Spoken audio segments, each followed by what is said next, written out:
And we are live, I think. How are we doing, everybody? Oh my god. It is time for more TIFF announcements. Hello, EastVR. How are y'all doing today? Hey. A lot of films got announced at TIFF today, and so there's Try Easy, there's EastVR. Hello. Oh, that's great, Easty. But yeah, guys, sing together later tonight. Ooh. Yeah, this week is gonna be busy because I did not realize. I did not realize that there were going to be fall festival announcements all week, pretty much.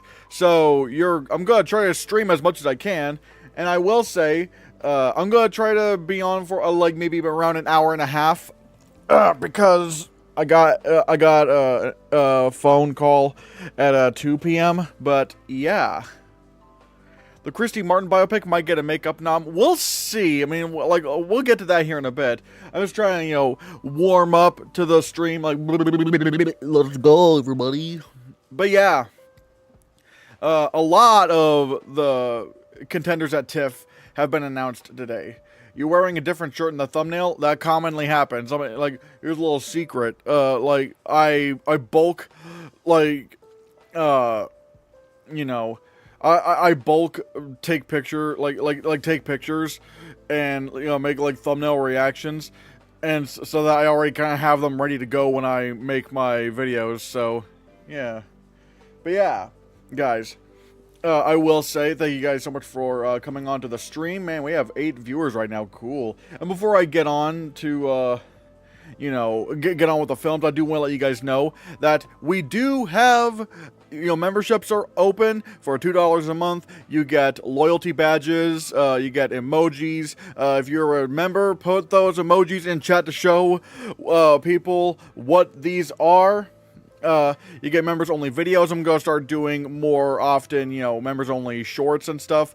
Members only shout outs at the end of my videos. Members only members only live chats and early access to Oscar predictions videos, which I'm not sure when I'm gonna be doing my updated Oscar predictions, but it'll probably, because again, we have a lot of announcements coming. But yeah, guys, consider becoming a member. It really means a lot. Or if you don't have that or if you can't, or I don't know, if you don't want to commit to that, then consider supporting me on Ko-Fi or gifting memberships or super chats or something like that.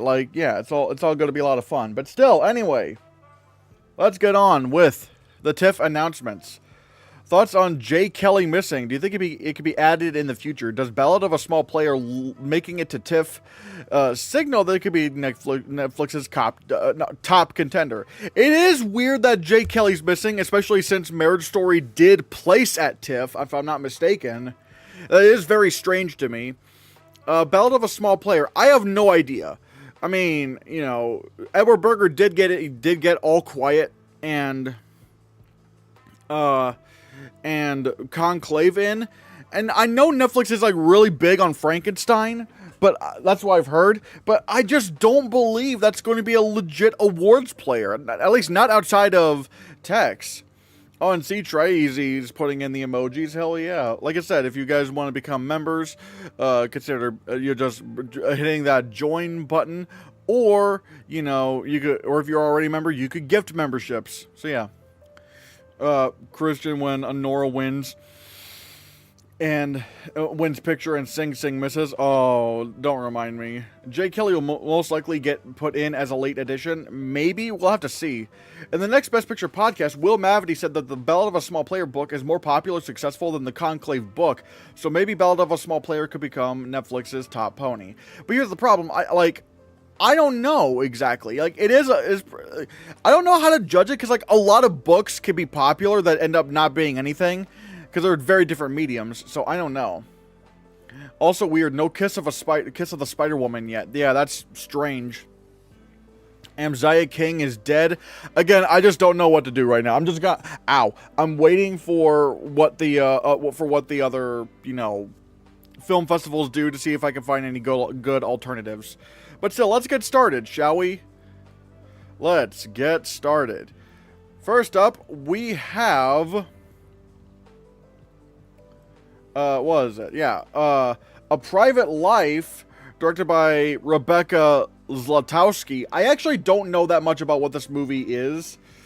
So, if anyone can let me know, that would be very much appreciated. If you can help me what exactly this is.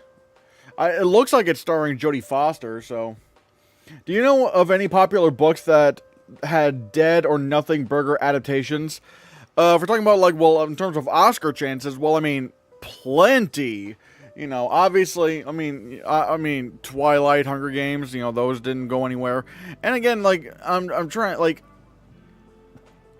even outside of that, it's like, you know, there were even, like, popular plays that didn't really go anywhere in terms of awards, like The Sun. It's like, I just don't know what to do right with that right there. Hello, Mainline Productions. Google says it's a French black comedy. Oh, okay. Take out Anxiety King and put in After the Hunt, like, at number 10. Nope. I took out Frankenstein for that film as a number 10, but I'm still waiting for the audience reactions because of its subject matter. I do not think After the Hunt's getting in. I do not trust Luca Guadagnino. That's the problem. I don't trust Luca Guadagnino. Audiences don't really like his movies all that much. Like, they are somewhat isolating.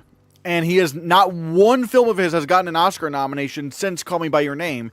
He's just not really in the business of making Oscar films. Like, his films just don't get nominated for anything.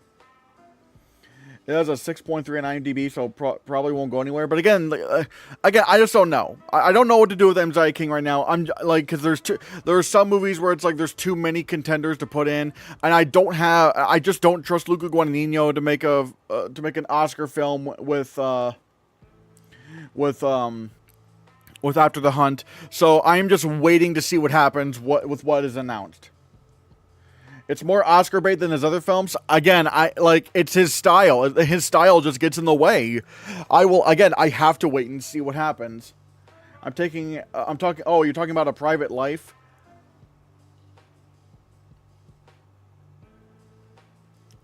Again, I'm not sure exactly... I don't know that much about A Private Life.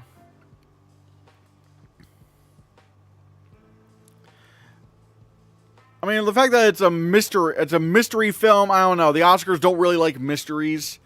Rebecca Zlotowski, you know.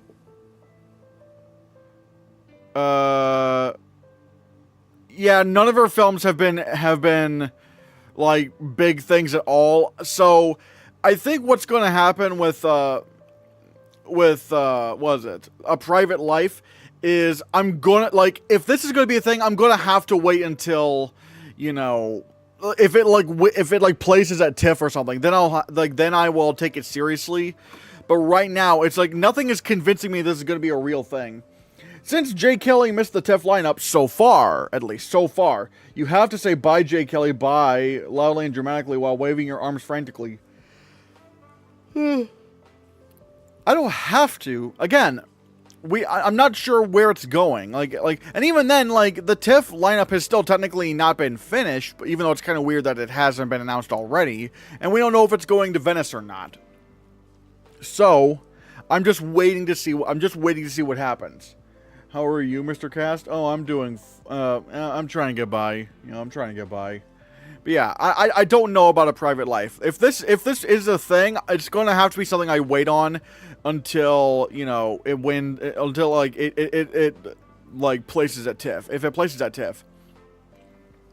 Adulthood by Alex Winter. Okay, I don't know anything about this movie, but the fact that it's called, the fact that it's directed by Alex Winter, you know, I don't really think it's going to be a thing at all. Like, let's take a look at this, shall we? A brother and sister discover a dead body in their parents' basement. Yeah, this is not going to be any kind of Oscar player at all. Not one bit. This is just going to be something that just kind of plays at TIFF, but it's, like, not going to be a real thing. Is Alex Winter the Modern Family actress? No. Alex Winter is I don't know which one is Bill or which one's Ted, but he was one of those guys. And you know, I think he was Ted. I think he was Ted. But like he directs a lot of, you know, he directs a lot of like comedies and stuff. He definitely did a lot for Nickelodeon. Actually, I think he even directed Smosh the movie, if I'm not mistaken. So, did Bugonia miss? I think Bugonia is not on here, as far as I'm concerned. But that's going to be a Venice film. Like that's going to be a Venice film, like how Poor Things was. So that's fine. That's fine. Driver's Ed by Bobby Farrelly. I can already tell from this it's not going to be anything. Again, well, you know, let's take a look at this to see just for sure, but I don't think it's really going anywhere. But, you know, yeah, Driver's Ed. A teenager steals the car of his driver's ed's teacher to take his friends on a road trip to visit his college freshman girlfriend. Yeah, this is not going to go anywhere. It's a nothing burger. It's a no nominations film. So yeah, we can just discount this.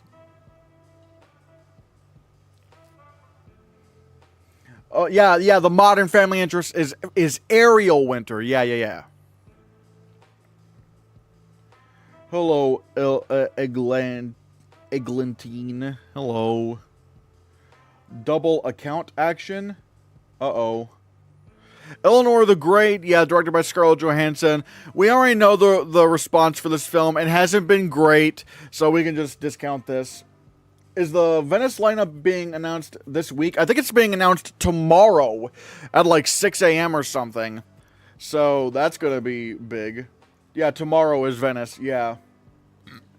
But yeah, Eleanor the Great, that's not going to go anywhere. Eternity by David Frayne. What is this one about? After death, everyone gets 1 week to choose where to spend eternity. For Joan, Larry, and Luke, it's really a question of who to spend it with. Joan must choose between her first love, who got away, or the man she built her life with. I don't know. This doesn't really sound like it's going to be a thing at all. Wait. They wrote... Oh, wait a minute. Oh, wait, no. Oh, wait, it's from the producers of King Richard. Alright, that's strange. So yeah, I don't know. I've never heard of this director, David Frayne. Yeah, it must be like a new up-and-coming director. I'm not sure. I mean, the fact it is A24 and it's from the producers of King Richard, but I don't think these guys have had any kind of like, you know, success. Awards-wise, outside of, you know, King Richard. I'm looking at this. Yeah. Yeah, they haven't really had anything, really. I'm kind of looking at this, and it's like, yeah.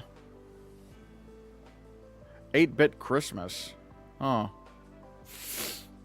But yeah, I don't think this is going to go anywhere. Not really. Yeah. June Squibb can't get a Best Actress nomination for Eleanor the Great. Well, here's the thing. If Eleanor the Great is, like, so not in Best Picture, that makes it really, really, really hard to get nominated for Best Actress. And so I don't want to put my bets on that. I don't want to bet that someone this low in Best Picture is going to get a Best Actress nomination. I think I think Eleanor the Great is just a no nominations film. I fell. Oh, I'm back. Oh. Thoughts on King Richard? Did you like it? Yeah, I liked it. I didn't love it. I wouldn't nominate it for Best Picture, but you know, I thought it was good. Will Smith was good in it. Fuze, directed by David Mackenzie. I'm not exactly sure what this is. Fuze is an upcoming...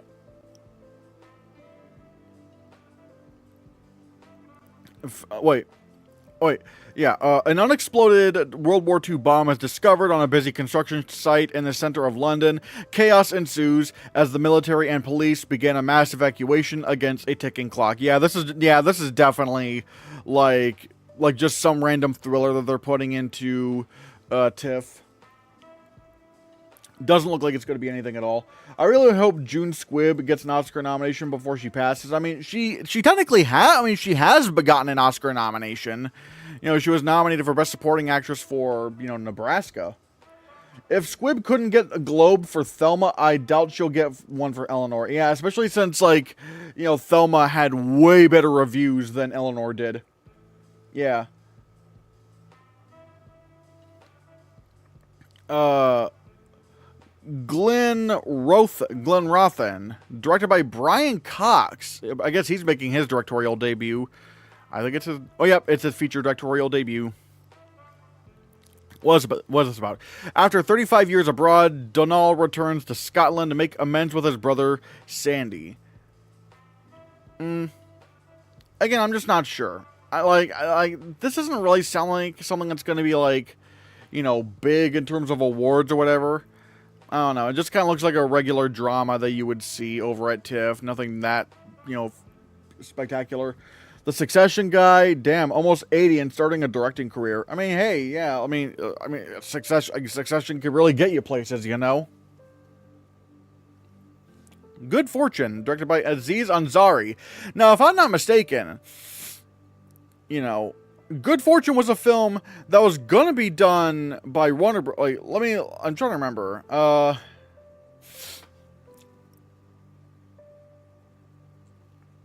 I remember, like the development of this movie was, like, insane. Okay, yeah. After the suspension of his first directorial project, Being Mortal at Searchlight Pictures due to star Bill Murray's alleged inappropriate behavior, Aziz Ansari moved forward with his next planned production, Good Fortune. Oh yeah. So this is going to be his directorial debut, even though, man, that's really sad that, you know, that Bill Murray like single-handedly like ruined this film's production. Like that is just, man. I feel bad for this guy. But let's see what Good Fortune's about, shall we? Gabriel, played by Keanu Reeves, is a budget guardian angel. One day he notices Arj, a man down on his luck, played by Aziz Ansari, who does odd jobs for a wealthy socialite named Jeff, played by Seth Rogen. Once Arj falls asleep in a booth at a Denny's restaurant, he hits rock bottom after subsequently having his car towed from their parking lot. Intervening in his plight, Gabriel tries to convince Arj that being wealthy like Jeff would not solve his problems by swapping the two men's lives. Failing at this demonstration, as Arj's problems are solved by Jeff's wealth, Gabriel loses his wings and is sent down to Earth to live among humans, while Arj takes over Jeff's body and livelihood. Gabriel then becomes roommates with the displaced Jeff as the work he does in Angel begins to unravel around him. Alright, this is kind of a funny idea. However, do I think this is going to be, you know...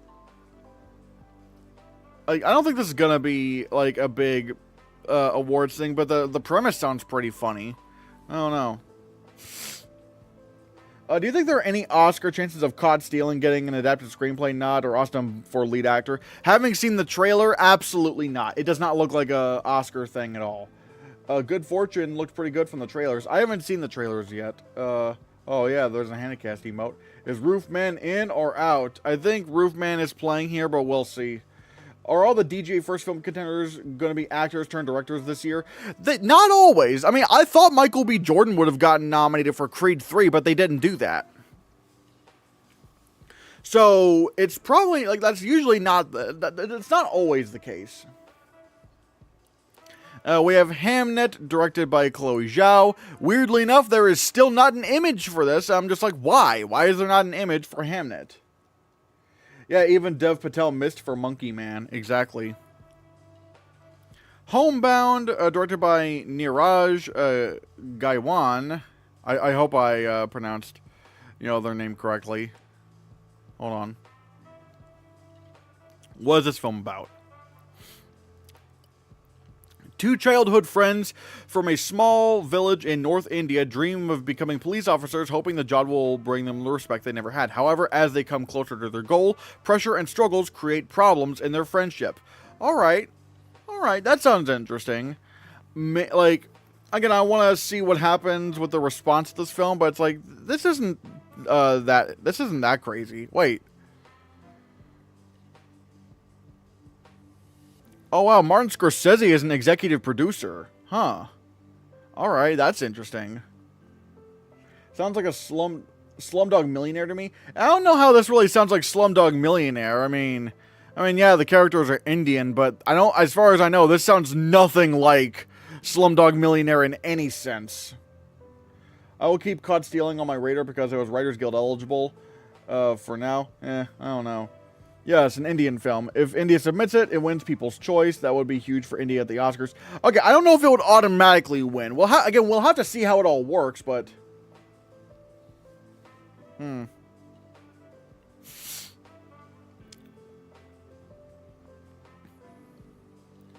Two Indians going on an adventure without the TV show part. That's still a very broad premise. I mean, you could argue that in RRR, two people went... excuse me. You could argue that in RRR, two people went on an adventure. And that's definitely nothing like, you know, Slumdog Millionaire. Alright, John Candy, I Like Me, directed by Colin Hanks. That's Tom Hanks' son. Okay, yeah, they're doing a John Candy biopic, not biopic, a documentary. What does this mean? Well, it means two things. One, it's going to win the Critics' Choice Award for Best Documentary, and B, or two, it is not going to get shortlisted for Best Documentary Feature at the Oscars. They do not like the celebrity documentaries, so this will absolutely not get nominated in any sense. Do you think Superman is going to get any below-the-line tech noms? I mean, yeah. I think it's going to get visual effects, I mean, easily. Unless the DC bias at the visual effects branch still holds true, even in the rebooted universe. And makeup is a possibility. Makeup is a possibility. Is this Tom Hanks' son? Yes. If India submits, sometimes they make interesting choices. I mean, maybe. Yes, I think it'll make a couple. Yeah, exactly. And like I said, guys, you know, oh, man, we got 13 people here right now. That's awesome. And like I said, if anyone wants to become a member, it's only $2 a month. You get emojis, badges, members-only videos, little members shout out at the end of the video with the scrolly thing, early access to Oscar predictions videos, members-only live chats weekly. We just had one last week. So consider becoming a member or gifting any memberships. All of that is very much appreciated. So yeah, I'm gonna pull that up there as well.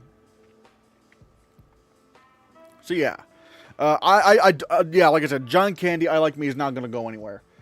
Didn't Will and Harper get shortlisted? I mean, yeah, Will and Harper got shortlisted. Maybe I shouldn't say John Candy, I Like Me won't, like, for sure won't get shortlisted, but at the same time, you know, there was also Superman, the Christopher Reeve story, and that didn't get shortlisted. Regardless, it's not going to get nominated because the Oscars hate documentaries based around real people.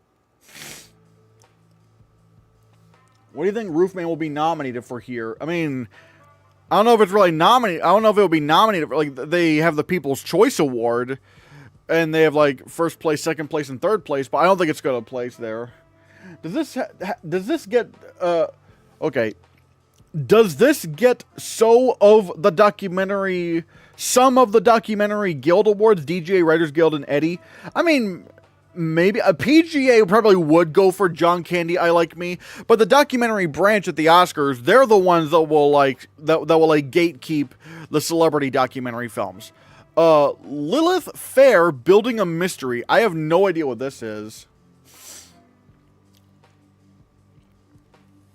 Let's take a look, shall we? Is this another documentary? Yep, it's a documentary. Yeah, I don't know. Okay, so it's a documentary. I don't know a lot about this. Maybe it could get like a song nomination. Mayhaps. We'll have to see. But yeah. Nuremberg, directed by James Vanderbilt. Now, if I'm not... Wait.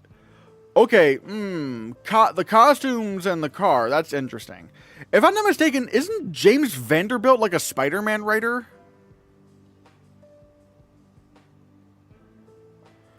I could have sworn I recognized the name James Vanderbilt somewhere. Okay, yeah, he wrote the Amazing Spider-Man movies. Okay. He wrote movies like the new Scream movies. He wrote... Okay. Ooh. Wow, okay, so he does not have the greatest track record. Dang. Literally the only film of his that he's written that's got, like, the only films of his that got, like, any kind of, like, good reviews that he wrote were the new Scream movies, The Amazing Spider-Man 1, which was already kind of divisive, and Zodiac. Dang. But wait, this is his directorial debut, if I'm not mistaken.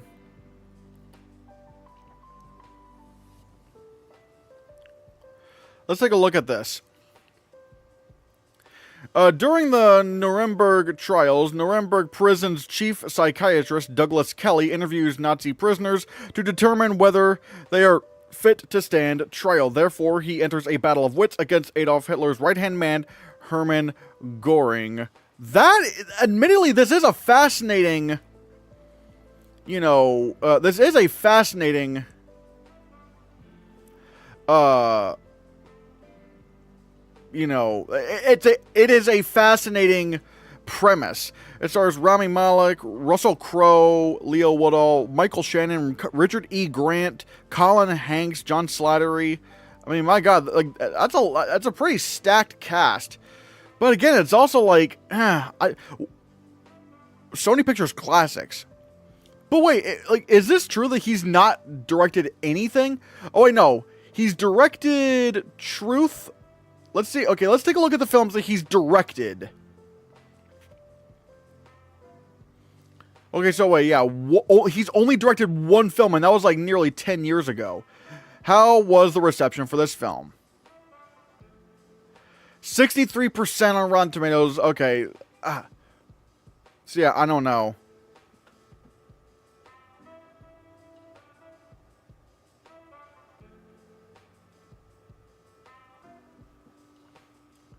Zodiac got good reviews, but again, this is the only film.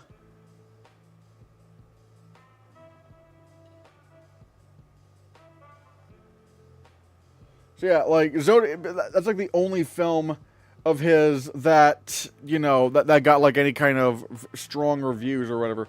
Not gonna be a thing, yeah. But again, like the period piece aspect of it is intriguing, but it's just like, I don't, like, this would have to be like a big surprise if this actually happens.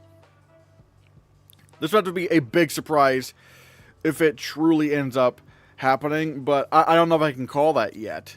Even though it does have the tech support. Palestine 36 is interesting. What is the, what is the buzz about this film?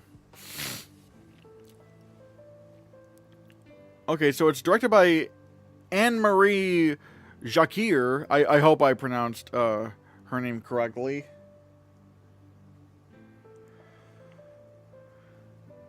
It doesn't really say what the premise of the film is. It just says, like, who's involved.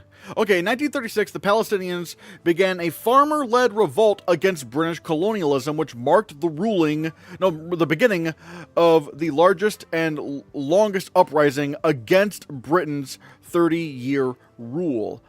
And the only big name that I can see here is Jeremy Irons. So again, I'm not sure. I want to, like, how, like, how strong is her filmography?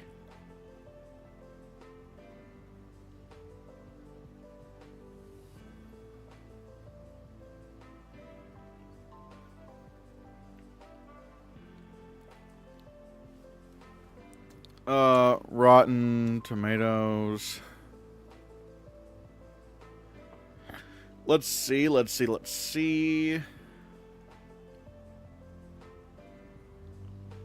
Okay, so Wajib was very okay. Well, let's just The Salt of This Sea was not that acclaimed.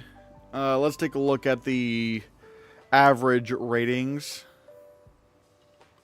Salt of the Sea got 6 out of 10.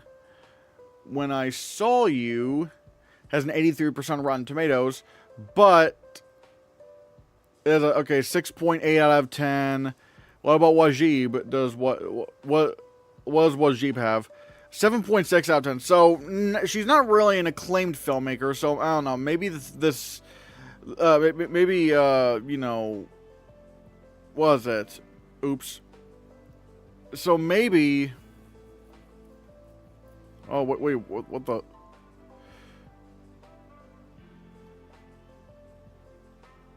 Wait, where is this? Where is this? Okay, so Palestine 36 might not be a thing. Might not be a thing. Maybe only Art Directors Guild and Costume Guild. Oh yeah, for the previous film, Nuremberg. I don't know. Again, they still usually pick films that are like somewhat popular. Jeremy Irons for Reversal of Fortune. I don't know what's going on over there. Peak Everything. Directed by Anne Armand.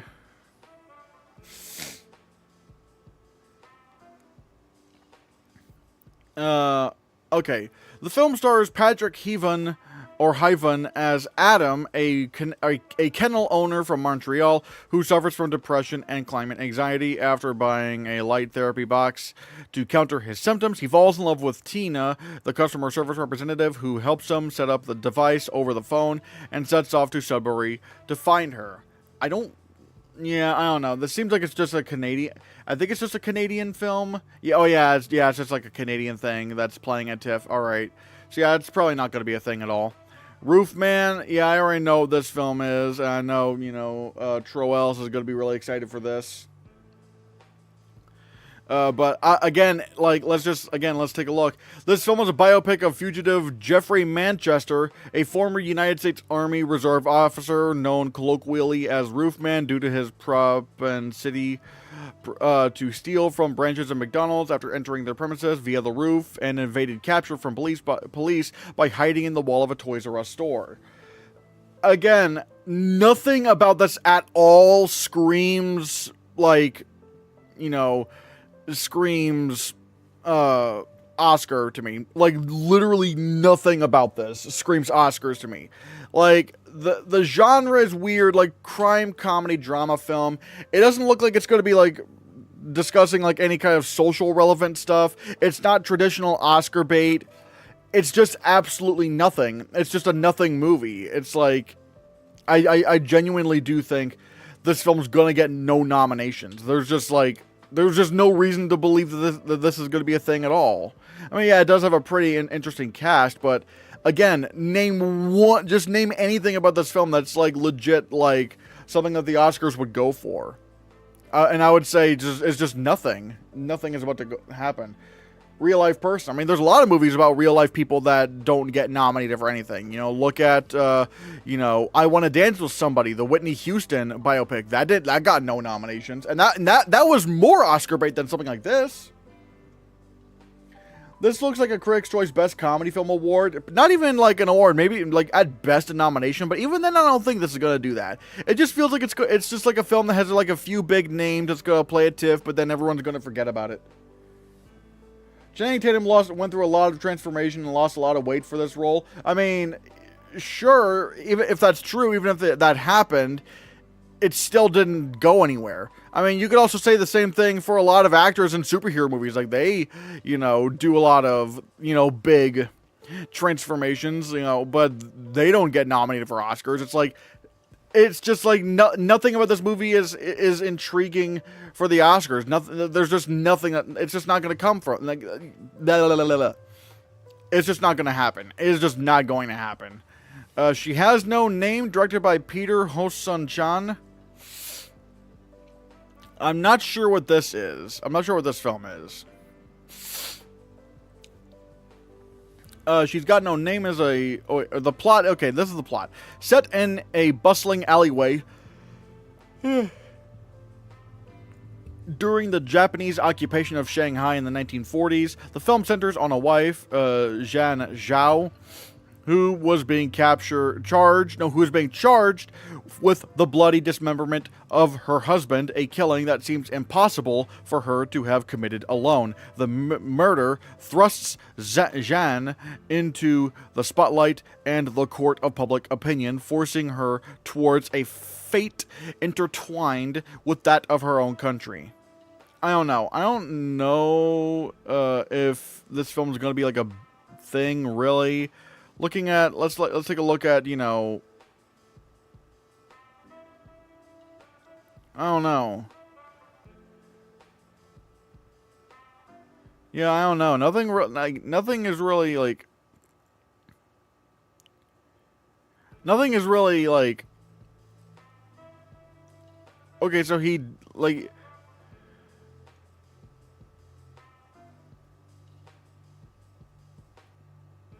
So he made a film called Perhaps Love that was Hong Kong's entry for the Oscar for Best, at the time, foreign language film. But I don't think it got nominated. I don't think. Yeah, it didn't get nominated, so. Yeah, I don't know. This probably also sounds like a no nominations film. Channing Tatum pulls out Jonathan Bailey and gets only a SAG nomination. But even SAG, I don't but even then with Roofman, this doesn't even sound like a SAG thing. It doesn't even really seem like SAG. And already lead actor is getting really, really packed and tight with films that are like closer into Best Picture. Again, I just feel like this is just going to be a movie that's just completely forgotten about. But anyways, then we get to Choral. Directed by Ramesh Sippy. Alright, I don't know what this film is, but it looks like it could be a period film.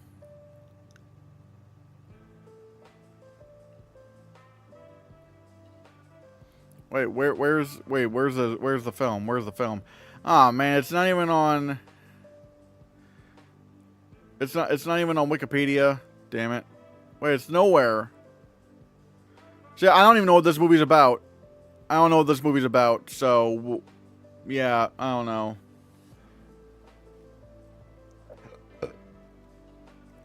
I mean, Sean Baker sort of came out of nowhere. He had no previous Oscar nominations prior to Eleanor, but then he shows up and sweeps the floor. But here's the problem. People really, really liked Sean Baker's movies. The Florida Project was nominated for Critics' Choice Best Picture. And even then, Willem Dafoe got a nomination for Best Supporting Actor. So Sean Baker's movies had gotten Oscar love before. And again, it's like, when you look, there's still like a social relevancy issue you could see in Anora, where it's like, where it's about like a woman trying to, where it's like positive about sex workers and stuff like that. And it's like, I don't know, but it's like, there's some stuff you can read into this, but it's like, but with Roofman, it's just nothing. Again, I'm just not going to believe it's a thing. So yeah, no, I'm just gonna not entertain, Roofman. I will be shocked I would legitimately be shocked if it ever became a thing, which is why it's not going to be. So yeah. Swiped, directed by Rachel Lee Goldenberg. Now, if I'm not mistaken, this is the biopic about how Bumble became a thing. Yeah, it's based on the life of Whitney Wolfe Herd, founder and former CEO of Bumble. Lily James stars as Herd. Now, this is an interesting, premise. Although at the same time, I don't think they're going to nominate a movie about, how Bumble became a thing. Also, I just realized it is being done by 20th Century Studios, and 20th Century has way too many Oscar films on their plate right now. They can't possibly get all of them in, so this is also probably going to be ending up being a no nominations film. William Goldenberg, Argo writer, wife? I don't know exactly. Let's see.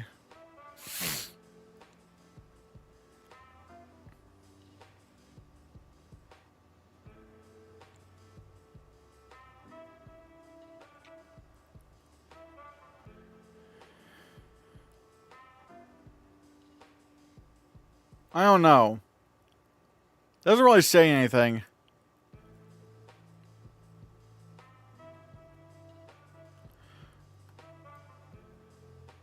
Yeah, I don't know. Doesn't really say anything. Yeah, probably not going to happen.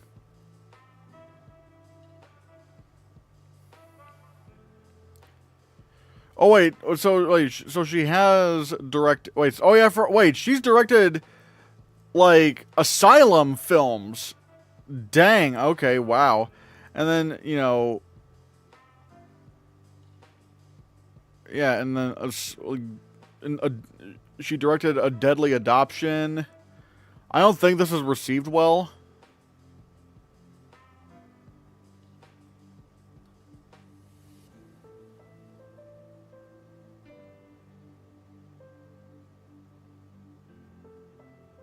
Oh yeah, 14%. Oh yeah, not really. Not really. I'm not seeing a lot of good signs here. So Swiped might be a no. Yeah, it's probably not even going to be that great. What the hell is Bumble? It's a dating app. So yeah. The Choral, directed by Nicholas Heitner. All right.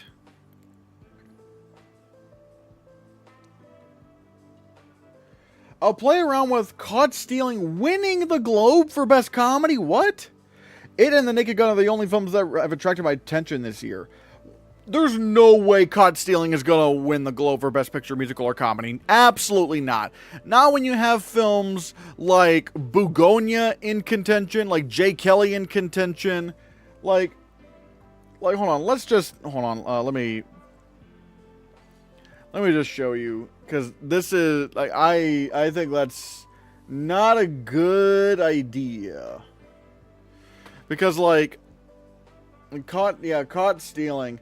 That means it's going to have to compete with the likes of Bugonia, Jay Kelly, One Battle After Another, Wake Up Dead Man, Marty Supreme, Wicked for Good, Rental Family, if it's a comedy, Ann Lee, Ella McKay, Splitsville. I mean, I guess it also depends on, like, if Sentimental Value goes comedy or drama. I don't know. Or if Sinners goes comedy or drama.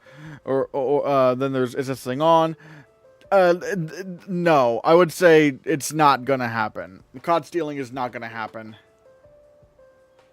Not at all. At least, like, it's not, even if it were to get nominated somehow, it would not win. But even then, I would not bet on a nomination. The Choral, alright. Set in 1916 during World War I in the fictional town of Ramsden, Yorkshire, the film will star Ray Fiennes and Simon Russell Beale as the members of the local choral society, which recruits a group of teenage boys and girls for a performance of Edward Elgar's The Dream of Generosius.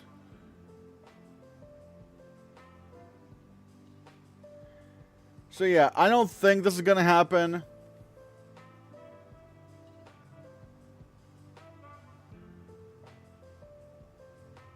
Yeah, this isn't actually, then again, I don't know. I mean, maybe. Why am I saying this? Oh my god, my brain's fried today. What films has this person, Nicholas, directed? Talking Heads, Lady in the Van, The Crucible. Oh, that was like starring Daniel Day-Lewis. Okay.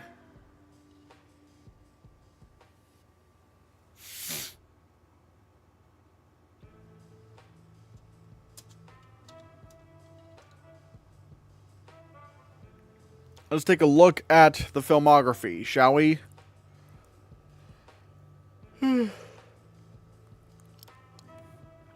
Oh, okay. Okay. Lady in the Van, pretty good reviews. The History Boys, not so great reviews. Center Stage, not good reviews at all. The Object of My Attention. This guy does not direct a lot of movies. He does not direct a lot of movies at all. So yeah, really the only two films that were like really notable that he's directed were The Madness of King George, which maybe could have gotten a Best Picture nomination, and The Crucible. He doesn't make a lot of movies, and he's very hit or miss, so I don't think I'm willing to bet on something like this getting the Best Picture. Am I saying it's impossible? No, but at the same time, again, with a director that's this hit or miss, not a good idea to bank on something like that. Two Pianos, Arnaud Desplechin? I don't know. Caught Stealing is my most anticipated film. It's my second most anticipated film of this year. No one can guess what number 1 is. Anything on the Rivals of Messiah King? No, actually. Let's see. Two Pianos. What is going on here? Okay, so I guess it's called Deux Pianos because it's also French. The story follows the career of Matthias, a virtuoso pianist who lived in Asia for many years and returns to his hometown of Lyon to experience an impossible love story. Who is this director?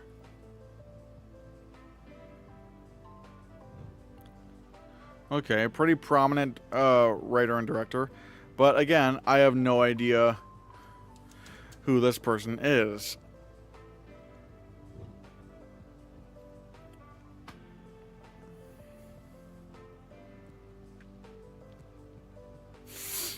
Okay, film lovers. It looks like it's 100%, but let's see what the average rating is.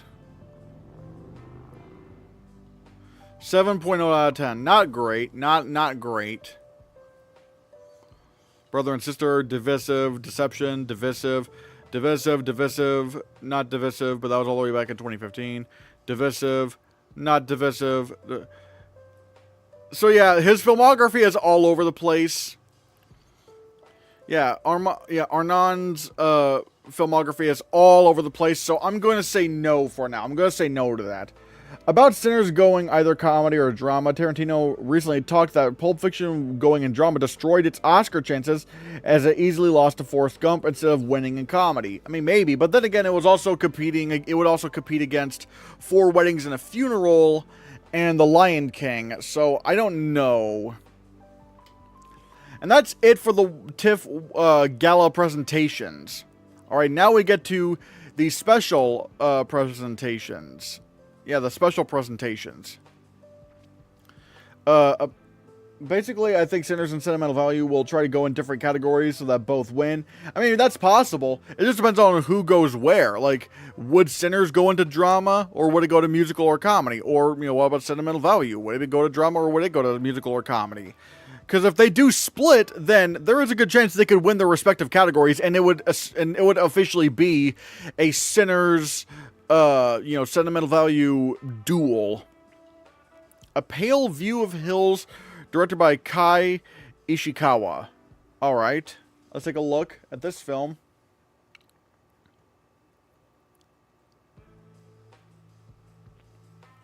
The plot follows a widow's memories unraveling between Japan in the 1950s and England in the 1980s. Okay.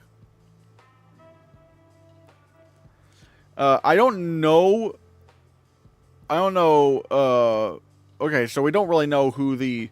it already had its world premiere in the Uncertain Regard section at Cannes, and it did not really have any, it did not really have any kind of a big splash, it seems.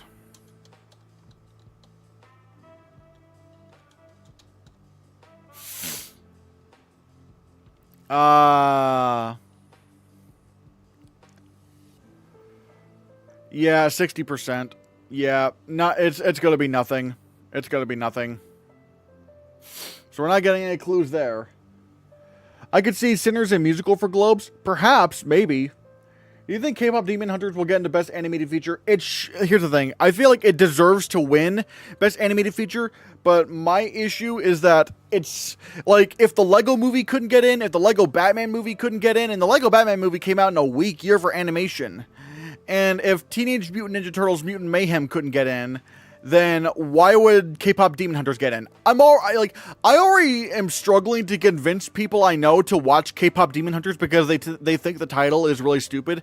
So if the normies are having a hard time being convinced to watch K-pop Demon Hunters, then why would the Academy?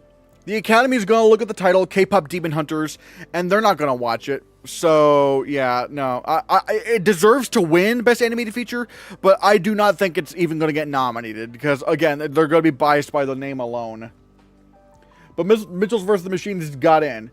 Sure, but it's not the same. It's not really the same at all. We're talking like the Mitchells versus the Machines. You have Mitchells versus the Machines, and then you have K-pop Demon Hunters. Again, I feel like they're gonna think K-pop is just some popular thing that doesn't need awards, that they're not gonna take seriously, like they did with Lego and like they did with Ninja Turtles. It's just like the whole, like, I don't know what it is. They're just gonna think K-pop is not gonna be taken seriously. The only thing I'm willing to bet on is not winning is Sentimental Value. I don't like. Are you talking about like? I don't know what I don't know where you mean by that, because like I feel like Sentimental Value, like, could have a chance at winning, but even though I don't know what you're saying it would win, I don't know.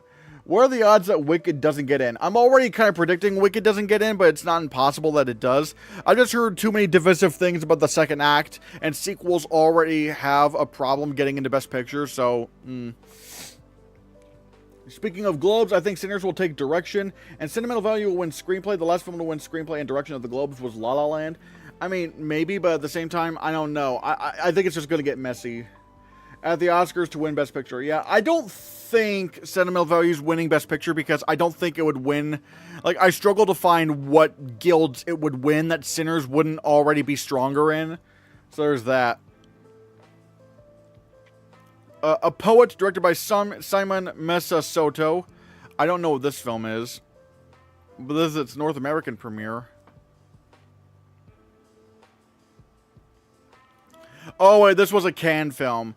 Alright, this was Cannes. It didn't really go anywhere, so I'm probably going to say it's not going to be... Yeah. Bad Apples... and this is the world premiere. Bad Apples by Jonathan Etzler. All right, and yeah, we can see that this is Saoirse Ronan playing the lead role. And yeah, Bad Apples is an upcoming comedy thriller film directed by Jonathan Etzler in his English language debut, written by Jess O'Kane, based on Rasmus Anderson's debut novel, De Unskade. I'm not sure. It stars Saoirse Ronan, Jacob Anderson, Reiki Ayola, Robert Ems, Sean Gilder, and Carrie Howard. Again, I'm not sure. I can't even find out, where this director, like, what this director has done. It doesn't... Okay, so I'm looking at the poster. Looking at the poster, it's probably not gonna be a thing. I don't know, probably not. Yeah, it just looks like it's kind of going for like a comedy thing, so probably not gonna happen. I do think that Wicked for Good has a really good shot. Seems to my understanding it is darker, and I think it'll align more with the Oscars values. If you're talking about winning Best Picture, no. Because here's the thing. Is Wicked for Good going to take director or screenplay? I don't think so. Because again, well, for one, it's a big blockbuster. Second, it's a big blockbuster sequel. So that would especially... Because here's the thing. Wicked for Good is a musical... as a stage musical adaptation, and usually those do not get nominated for screenplay because they usually just take the dialogue as it was in the stage show and just copy it word for word in the film's screenplay, and the writer's branch doesn't really like it when you do that. And also because of the fact that it's like a big budget, like CGI kind of blockbuster, that makes it especially weak in director. We've seen this happen time and time again. We saw this with Christopher Nolan for Inception, Ridley Scott for The Martian. We saw this for Denis Villeneuve for Dune. We saw this for James Cameron for Avatar: The Way of Water. We saw this with Greta Gerwig for Barbie, John M. Chu for the first Wicked, Denis Villeneuve for Dune Part 2, and so on. And also Edward Berger for All Quiet on the Western Front. They don't like it, they usually don't like big blockbuster kind of films getting in, and that's why I am a little bit wary on Ryan Coogler's chances. But, however, he at least has an argument that, his film is original and it could win Best Picture. Whereas with Wicked for Good, it's already, I don't know, it's already kind of a big risk considering even the first film couldn't get him in director. And that was the half of the show that people like more than the second. So I just don't believe Wicked for Good is going to be a Best Picture winner because it can't win director or screenplay. It just can't really do that. Then we get The Ballad of a Small Player. We've already talked about this. To be fair, the director's branch hates Edward Berger. I mean, yeah, but at the same time, it's also like, you know, again, I don't think it's much of a big coincidence that, you know, All Quiet on the Western Front, you know, the big blockbustery kind of film, ended up missing. And you can't say that it was because he wasn't really well known, and then, you know, he wasn't like an established auteur director, because you also have Justine Triet for Anatomy of a Fall. No one knew who she was until that film came out. So I think it was like the big blockbuster angle of the whole thing. But yeah, we've already talked about Ballad of a Small Player. We know that's coming. California Schemin', directed by James McAvoy. This is his directorial debut.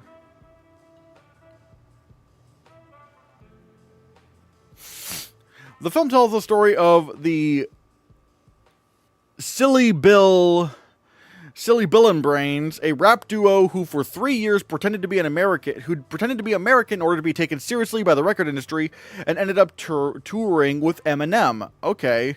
Huh. That's interesting. I didn't think like James McAvoy would do a film like this before. Do you think Rivals of Messiah King could get delayed because it does not have a studio yet? I mean, maybe.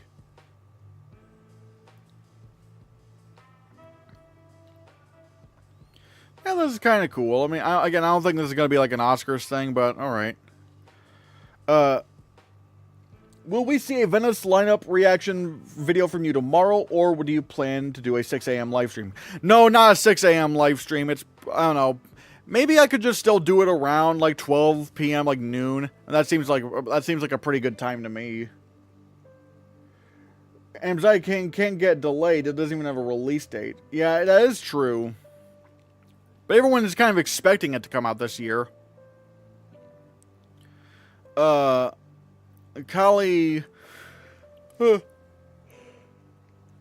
or Cal Malaga. I'm not sure what this is.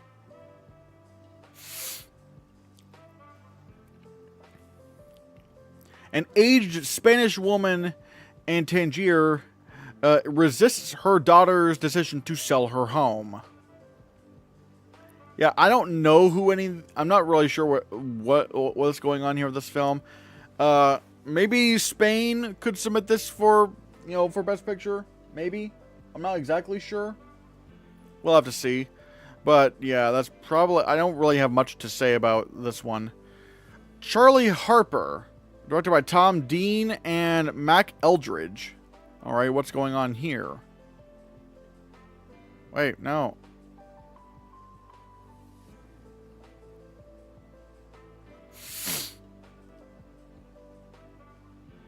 Okay, so this is starring Nick Robinson and Amelia Jones. Harper and Charlie try to build a life together while Harper strives to carve out a career as a chef. Charlie is stuck, facing challenges in their relationship. They struggle to prove they are meant for each other, but will it be enough? Probably not enough to get an Oscar nomination. Oh. But yeah, I don't know. I don't see this happening. Now this is interesting. The Christy Martin biopic starring Sydney Sweeney. And this is apparently the title now. It's not like, you know, the untitled Christy Martin biopic has now been, you know, titled to Christy. The film, directed by David McCod and written by McCod and Mira Folks, chronicles the boxing star's rise to becoming America's most well-known female boxer in the 1990s, and later the attempted murder of her by her boyfriend in 2010. Jesus Christ. Makeup contender? I mean, maybe. I mean, it's going from 1990, when I'm assuming she was in her prime, all the way to 2010. So it's like, how old was... So it's like... I'm not sure, like, I am curious. Oh, wait. She's from West Virginia? Oh. Okay. What's going on here?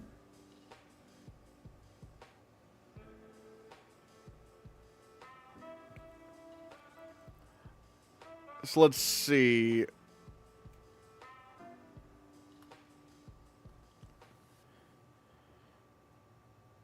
So I'm not really, okay. So, yeah. I am, like, so it looks like this could be spanning quite a bit of time. Like, I wasn't really sure what to do about this film in terms of its awards prospects. But, I mean, but if she was, assuming this picture of her is from her in, like, 1990 and we're going into 2010, that's, like, an extra, like, 20 years we have to look into. So I am curious. I am very curious. Like, maybe this could be a makeup contender, because maybe they might have to do some, like, old age makeup on her.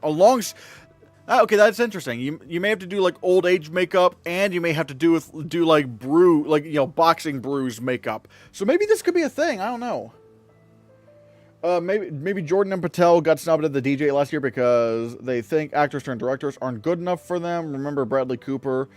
This year, however, they'll have to swallow it up. Again, it's probably just going to be films that we don't expect. It's probably mostly going to be films that we're not even that aware of yet. That's usually what the DGA does. But what about the Smashing Machine? Has it gone in the bin? No, actually. We're going to talk about that here in a second. I gotta go. See ya, Mr. Hannah. Take care. Hey, you don't have to call me Mr. Hannah. Any rude, but goodbye. This year we have Victor, Cox, McAvoy, Johansson, and the other guy I can't remember. Aziz Ansari. But again, I don't know if they're gonna be like DGA for like first-time director contenders. But still, Christy, this is one where I could see maybe SAG goes for. Maybe SAG does go for Sydney Sweeney, because it is a big biopic transformation. I don't think it's going to be like an Oscars thing, aside from maybe makeup. Because again, we might have to deal with, like, you know, wounds and old age makeup.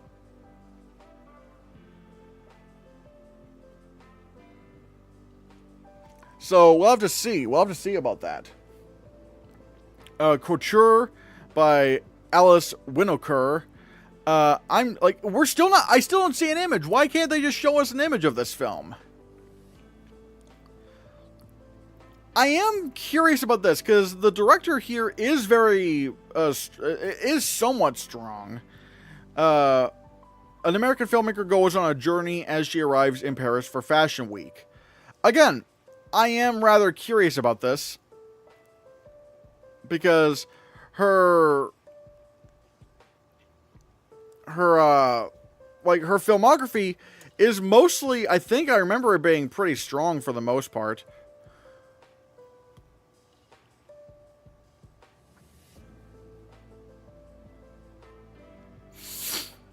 Yeah, you have Lost Country, Rosa. Now, okay, and you're saying here, Cuties? Why is Cuties here? I literally looked everywhere else. Nothing says that Alice Winokur was a writer on Cuties, so I don't know what's going on here, but Rotten Tomatoes must have screwed something up. So she wasn't, as far as I could tell, she wasn't actually involved in Cuties. But yeah, Revoir Paris, Proxima, Disorder, Mustang, Augustine. Again, pretty strong reviews. I'm wondering if this could actually be like an acting contender or something like that. But also, it's like, TIFF is an interesting, place to premiere this film.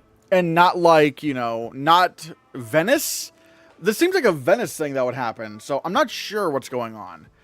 Dead Man's Wire. I mean, I can already, directed by Gus Van Sant. I can already tell this is not going to be a thing at all, but, Dead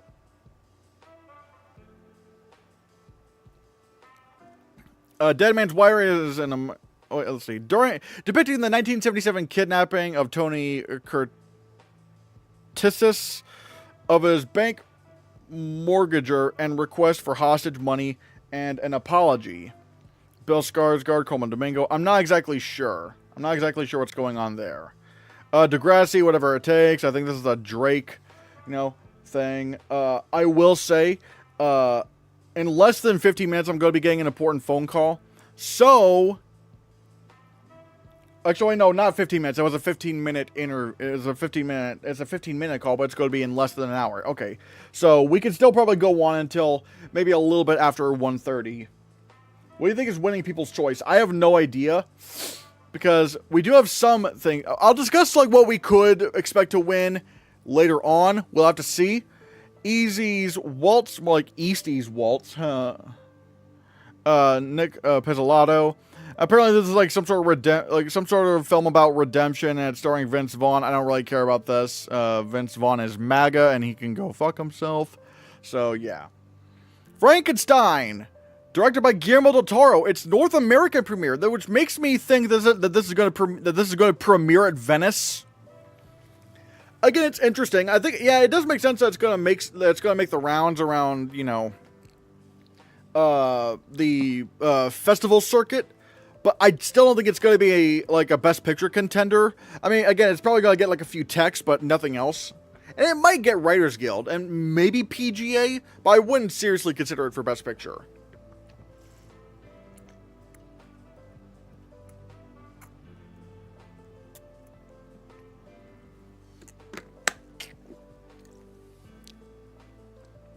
So yeah, I don't know. Friends, directed by Agnieszka Holland. Again, I hope I pronounced their name correct. Let's take a look. Friends. It follows the author's life from his early teens in his hometown of Prague to his premature death in 1924. So it's about Franz Kafka. So I'm not exactly sure who this guy is.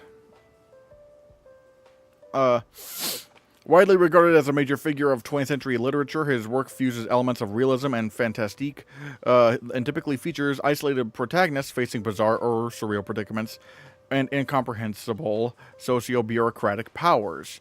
So I'm trying to look and see, like, you know, what works he's done. America or the Man Who Disappeared, The Trial, The Castle.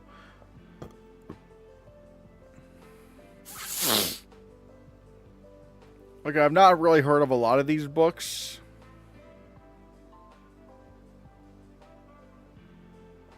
So I'm not sure. But still, I mean, I don't know. It's a biopic, so... But again, I just have not... Also, I need to look up the director. Is the director, like, you know... Like a big player? Like a big player?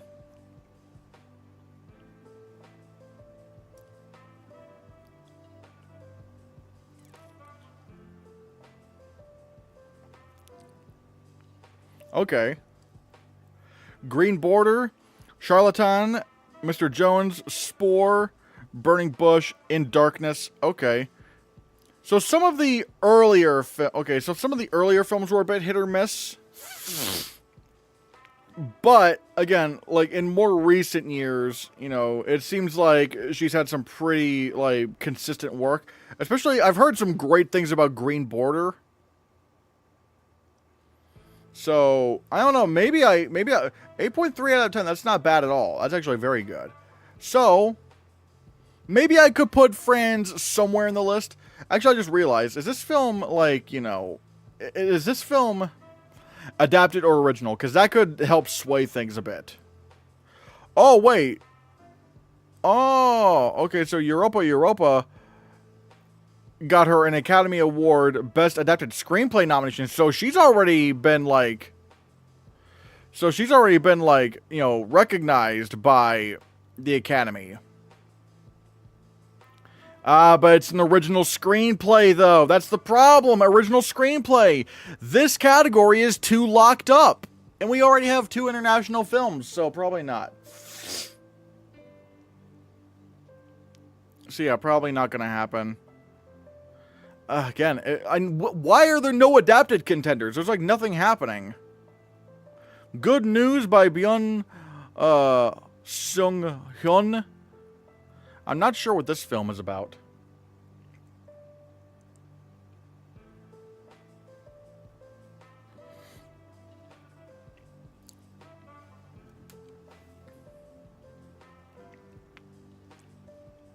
Okay, so it does not have a Wikipedia page. Let's see what IMDb says.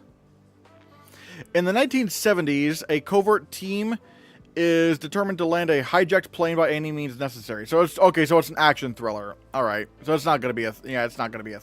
Wait. Yeah, it's not gonna be a thing.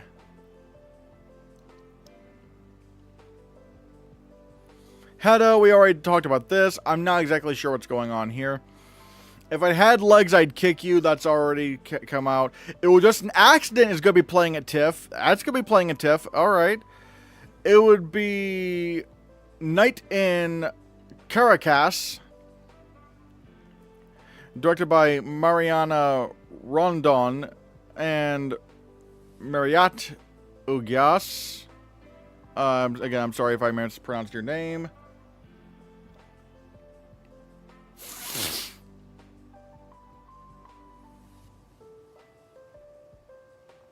Wait, oh man.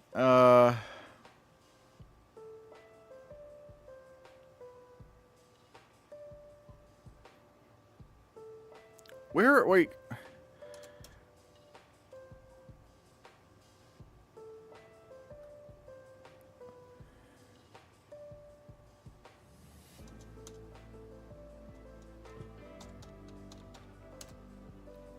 Why is there, like, no info on the movie? There's, like, no info on this movie whatsoever. So, yeah, I'm not sure.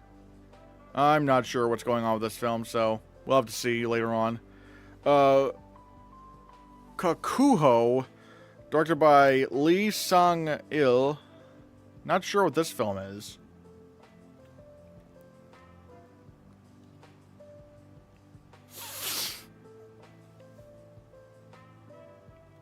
In post-war Japan's economic boom, gangster family born Kikuo Takibana finds himself adopted by a kabuki actor. Despite life's challenges, he develops a gifted performer. Wait, I just realized, did this already premiere? It was already at TIFF. No, it was already at Cannes. It was already at Cannes, so probably not gonna happen. Stuck in the thick of it. Stuck in the thick of it. Oh. We've gone around in circles. Stuck in the thick of it. Stuck in the thick of it.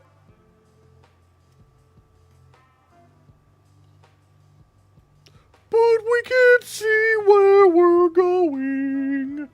Oh. We're tramping through the bush. On and on we push. I don't know. Into the thick of it. But yeah. Kainam In, directed by Leon Lee.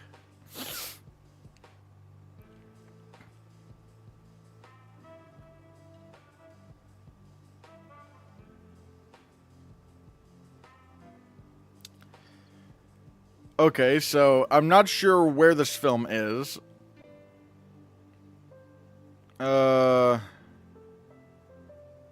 Director. So, Kainam In. What is this film exactly? Okay, so it looks like there's no... Yeah, I don't know anything about this film, so... yeah, we'll have to... I have no idea. Lovely Day by Philippe Falardeau.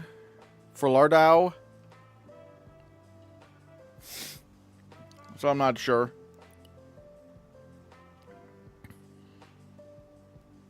What is Lovely Day?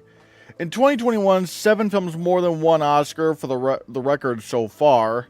Could this be tied or surpassed this year? I don't know, considering, you know, Sinners is going to take a lot of text, so probably not.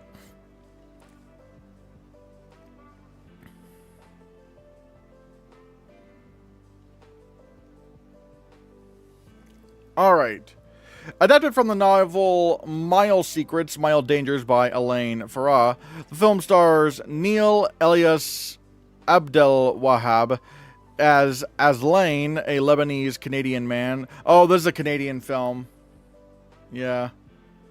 A man struggling to navigate the emotional and interpersonal challenges that threaten to derail the day of his wedding. Yeah, so it's probably not going to happen. Meadowlarks, directed by Tasha Habbard. Not sure what this film is.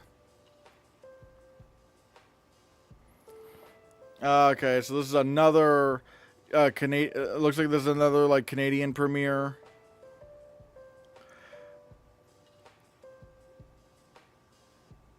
based on a scripted narrative fiction version of Birth of a Family. See, I don't know. Mile End Kicks, directed by Chandler Levac.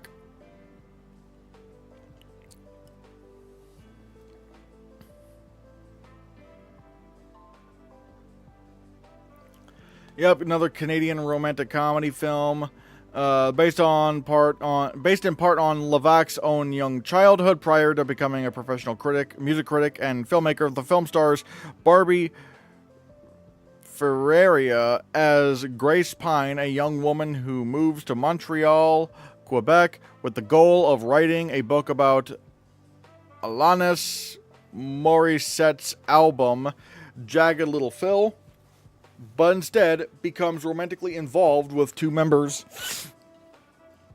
of an indie rock band and takes a job as the band's publicist. So yeah.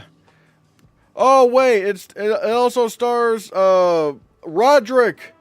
It's Roderick. Roderick rules. Roderick rules. So yeah. What, do the Oscars hate Canada? No, but it's like at TIFF there are like a lot of like Canadian contenders that, like a lot of Canadian films that play at TIFF because TIFF is in Toronto, Canada, but a lot of them don't end up becoming much usually. So it's probably more like a Canadian thing. I'll take a nap out, keep the video on, hope it's not creepy. Hey, you know what? As long as you're not doing anything weird, that's fine with me. Keep that AdSense going. Keep it going. Monkey in a Cage, directed by Anurag Kashyap. So again, I'm not sure. Let's see what this one is.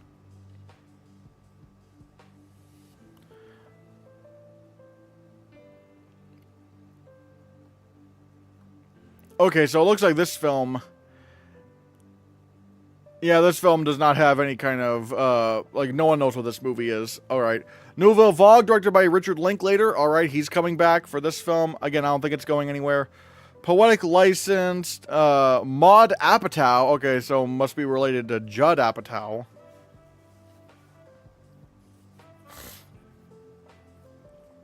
What is this film?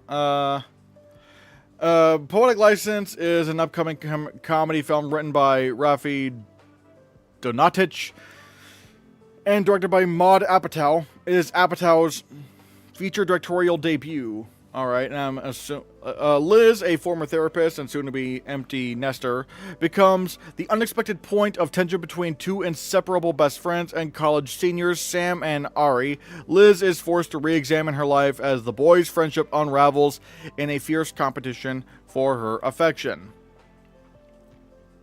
Yep, Judd Apatow's her dad. Yep. God, she's 27? Man, I'm nearing 27. I don't have a movie. But yeah. Primavera, directed by Damiano Micheletto.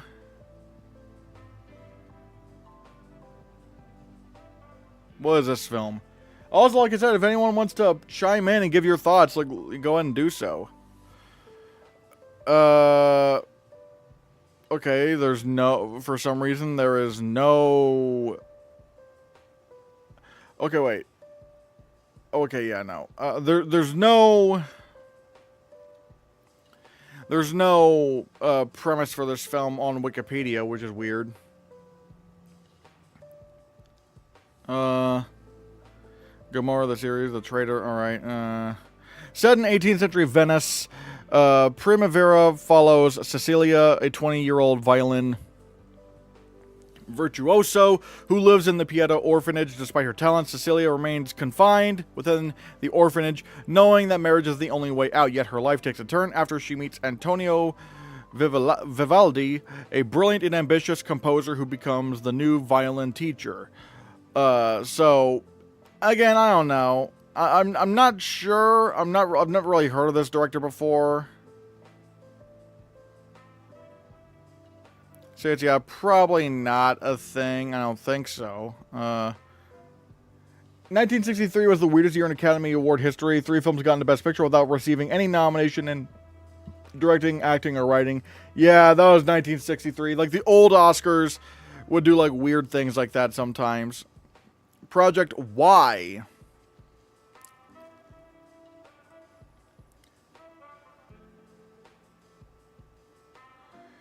The lone director of films all got into screenplay, with Divorce, Italian Style winning, and The Miracle of Anne Sullivan won both lead and supporting actress without a picture nod. Oh, okay. I'm not sure. Project Y? Set in Gangnam, Seoul, two women are friends and of the same age. They make an audacious plan to steal 10 billion won, or $6 million US, in gold bars and flee from the area. Alright, alright.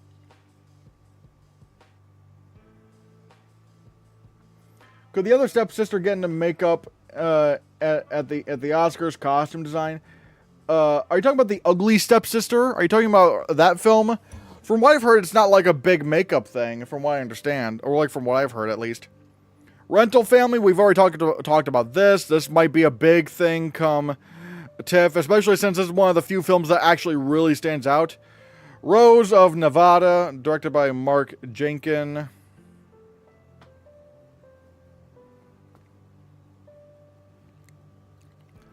Wait, what the... What? Is an upcoming British science fiction drama film written and directed by Mark Jenkins, starring George Mackay and Callum Turner. The film tells the story of a fishing vessel that was lost at sea 30 years ago and mysteriously reappears in the harbor of a fishing village. Oh. That's interesting. Yes, The Ugly Stepsister. Yeah, from what I've heard, there's not really a lot of big makeup in the film, but I don't know. I need to see for myself.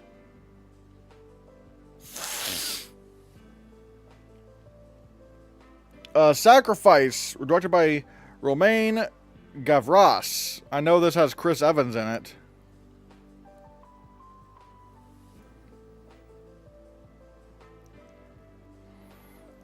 Yeah, a film star attempting a comeback is abducted along with two others by a radical group that believes that by sacrificing 3 people, it would save humanity.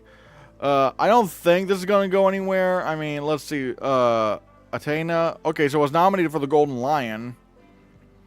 The World Is Yours. Our Day Will Come. I mean, I don't know. Probably not.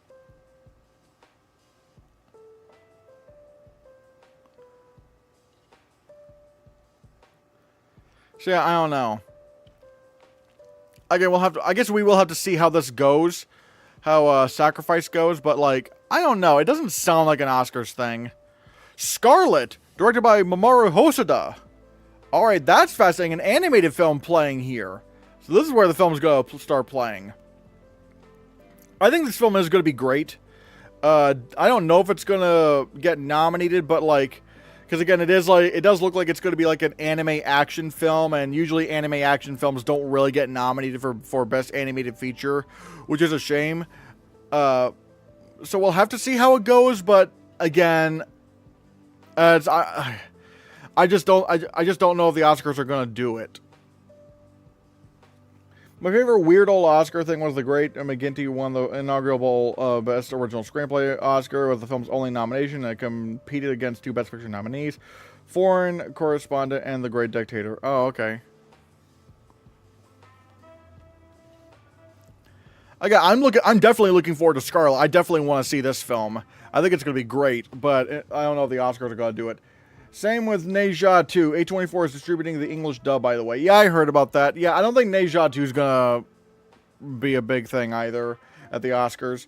And yeah, A24 is doing an English dub, but like, it was already kind of released in the US and no one really cared. So it's like, I don't think people are just going to suddenly, at least not in the US, are just suddenly going to go watch Neja 2. Sentimental Value.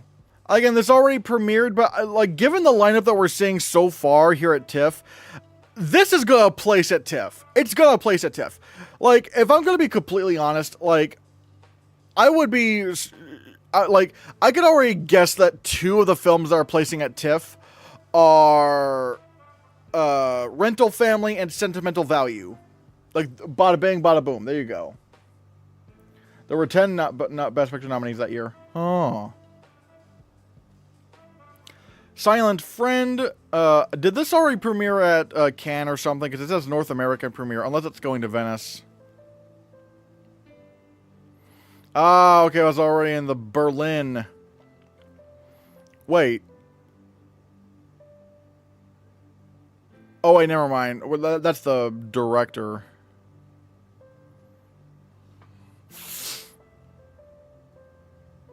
Okay, so it does not have a Wikipedia page. Let's look on IMDb.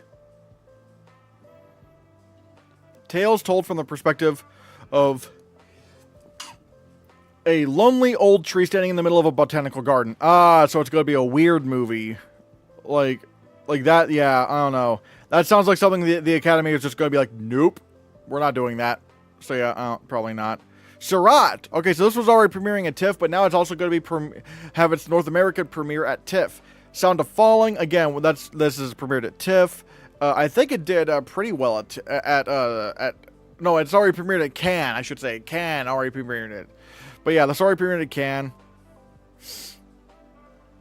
Scarlet at a prestigious film festival already gives it an edge over the average anime film. But, like, I don't know how often stuff like this happens. I don't know. I mean, we'll have to see how it goes. But I don't know. Steal Away, directed by Clement Virgo. Let's see what happens here.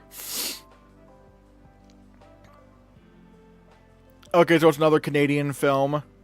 A Canadian-Belgian drama film directed by Clement Virgo and slated for release in 2025. Adapted from Carolyn Smart Frost's nonfiction book Steal Away Home. The film stars Angourie Rice as Fanny, a naive teenager in Belgium whose illusions about the world are shattered when she forms an intense bond with Cecile, a refugee taken in by her family. Alright. It does sound a little bit interesting. I don't know if it's going to be an Oscar thing, but let's see what Vincent Virgo has. What do you got, Vincent? What do you got for us? Okay, so I've not heard of a single film this guy's done. Wait, is that... Yeah, that's Aaron Pierre. Yeah, that's Aaron Pierre. That's our new Green Lantern. Or at least our Jon Stewart Green Lantern. Again, I'm not sure. I'm not sure if Steal Away is going to be like a big thing. The Captive, directed by Alejandro Amenabar.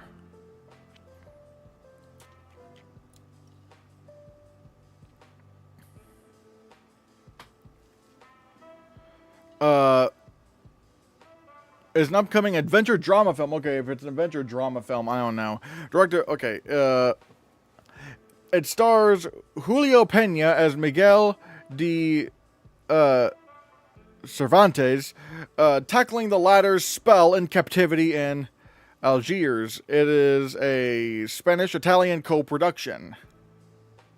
Alright. The plot explores the plight of wounded after being taken captive by making his attempts to escape and the development of his skills for storytelling. Yeah, I don't know. I don't think it's... Okay, so he accepted an... So it's from the director of The Sea Inside. Oh, and he was nominated for director... Oh, wait a minute. Oh, that was the Goya Awards, not the Oscars.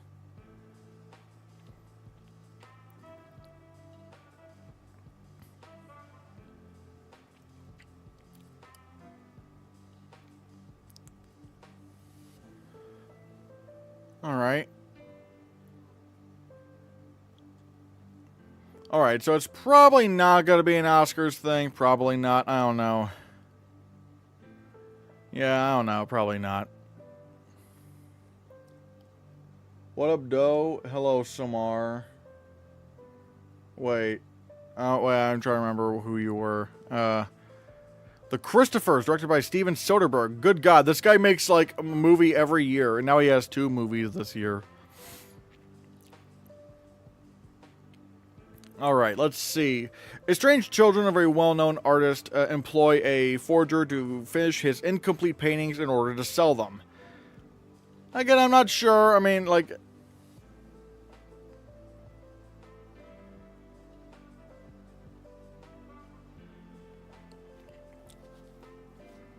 Okay, so... Yeah, okay, so... This film is probably not going to be a thing.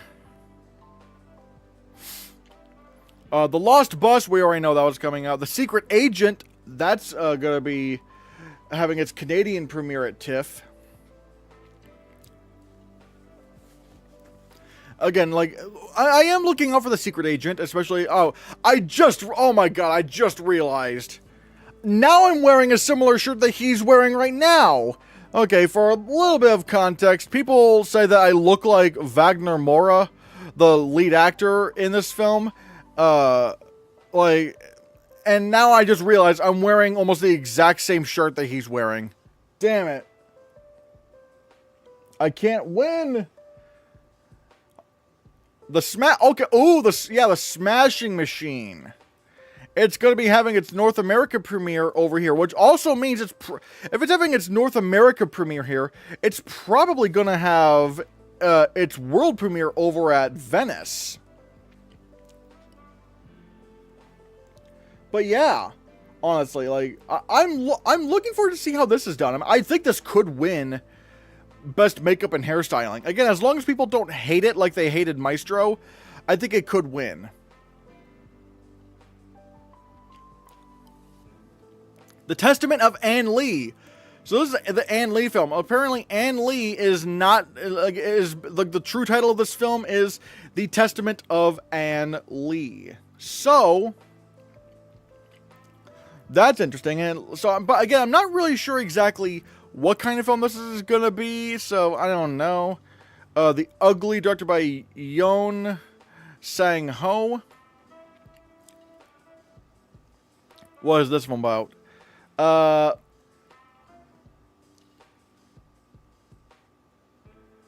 Wait, where is his?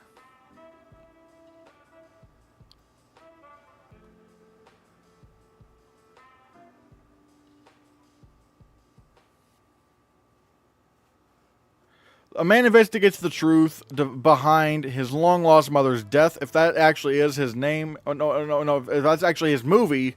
So yeah, probably not. Especially, again, the whole murder mystery thing. Probably not going to be an Oscars thing.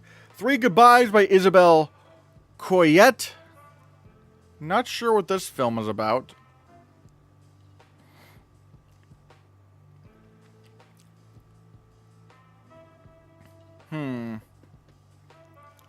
It is an upcoming romantic drama film directed by Isabelle Coyette and is co-written by Enrico Odenyo, based on the book by Michaela Murgia, and it stars Alba Warrocker and Elio Germano as Italian-Spanish co-production. Oh, alright.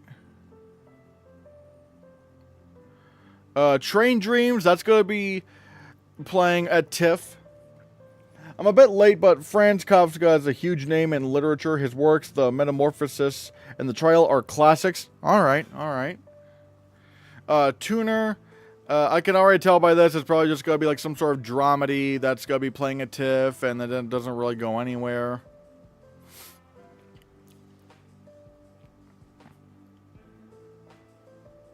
It doesn't really say what the plot is for some reason. Why isn't Wikipedia? A talented piano tuner's meticulous skills are for tuning pianos leads him to discover an unexpected aptitude for cracking safes, turning his life upside down. Oh, so it's not a comedy. It's very different. But again, it's like, if it's like, even if, okay, crime thriller, that's still like very much not like a thing that's gonna happen. Wrong Husband.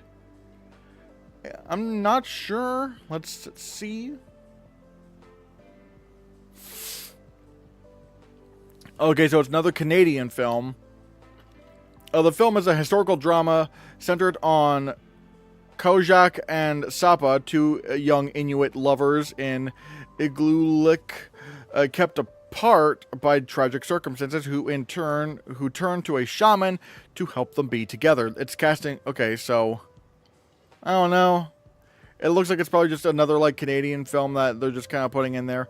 Wake Up Dead Man. We already knew about this. You Had to Be There. How the Toronto Godspell ignited the comedy revolution. All right, so that's another. Yep. All right, and those are the TIFF films.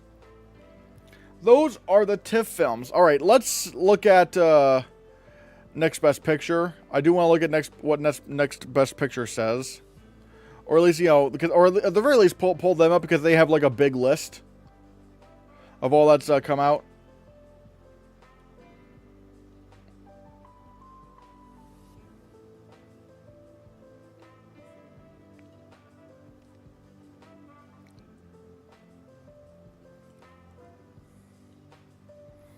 Just give me a second.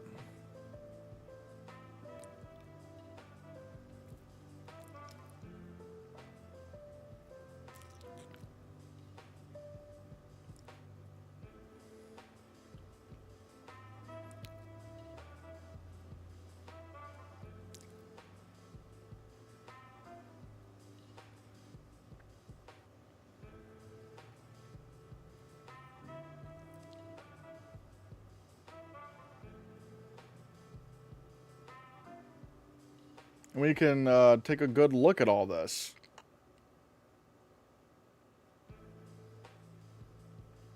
All right, let's take a look.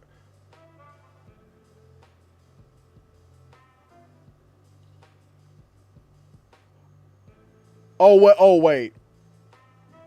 Oops.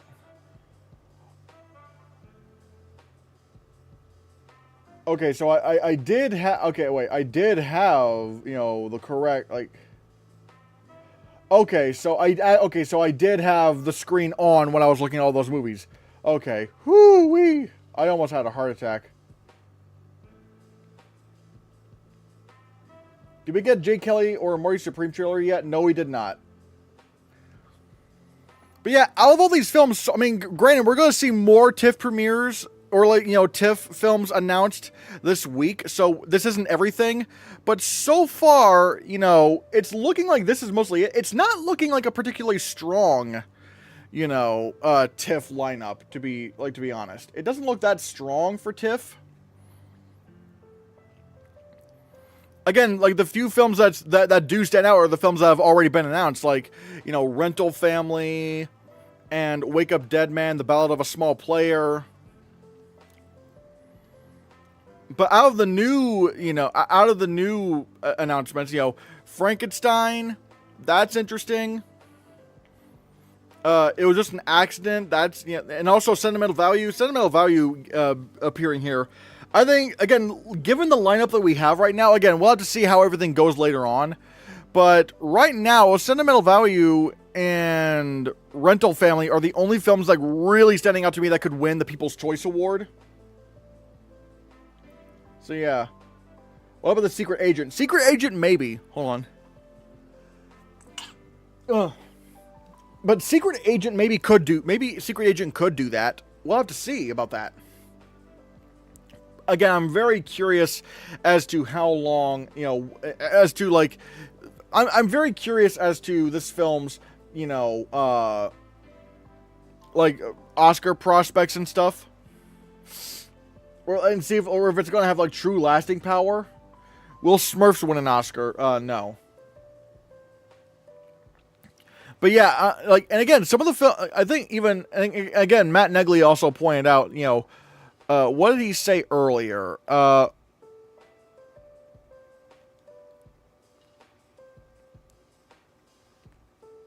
okay. Ooh.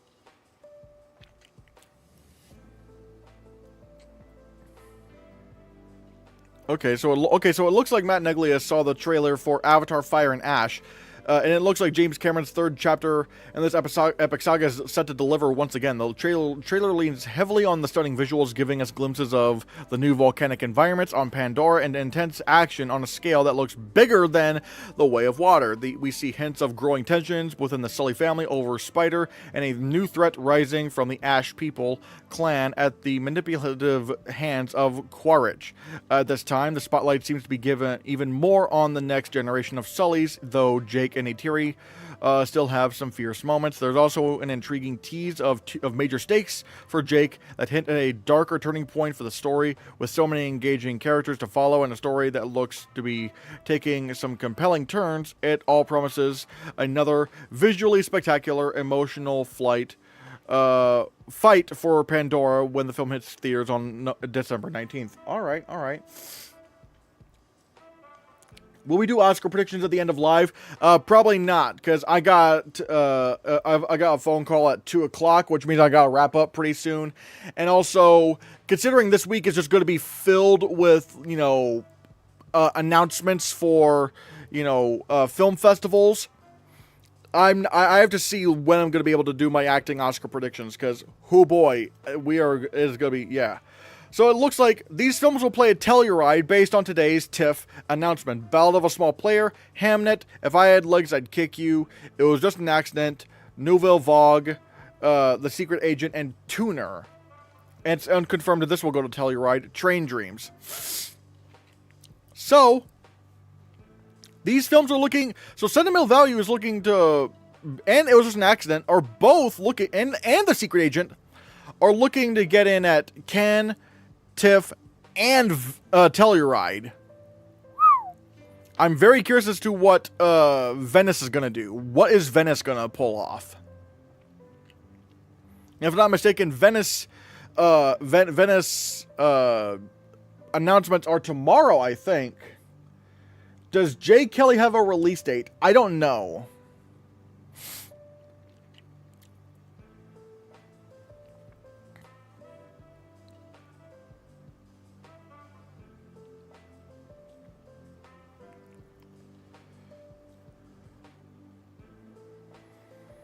So yeah, I'm not sure.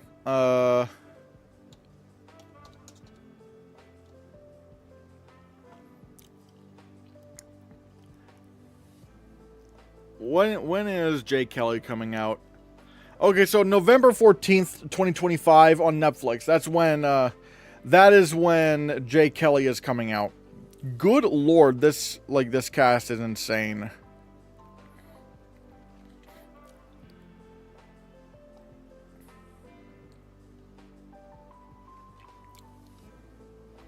But yeah, I'm not.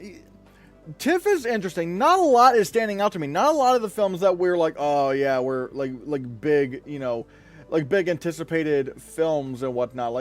We're not seeing a whole lot of that. Like it's very fast. Even in terms of big animated contenders, the only animated film that's been announced for TIFF so far is Scarlet, and that I've already been kind of I'm not sure if that's going to get in or not. But No Kiss of the Spider-Woman. I thought maybe it could have a resurgence at TIFF. I'm not sure if it's going to be announced later on in some of the other TIFF screenings. I'm not sure. But this isn't a good sign so far. Would you ever consider doing Oscar collab with Matt Neglia? Is he the reviewer you trust the most about movies? I mean, Matt Neglia, I would love to do a collab with him. The ball's in his park, I think. Hey, if he wants to, I want to collab with a lot of people, to be honest. I want to collab with a lot of people. So yeah, Matt Neglia, I would not mind a collab with him. But yeah, just had to adjust my shirt. But yeah. Christian, sorry I missed yesterday and technically today's stream. Hope you've been having success, bro. I'm trying to get by, I'm still trying to, get any kind of, super chats or even, Ko-Fi, the Ko-Fi going on, which if you guys don't know, here you...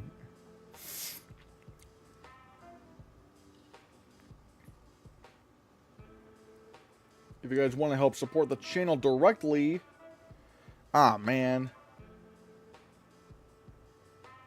Hold on a second. If you guys want to help support the channel more directly, then we have a Ko-Fi page right here.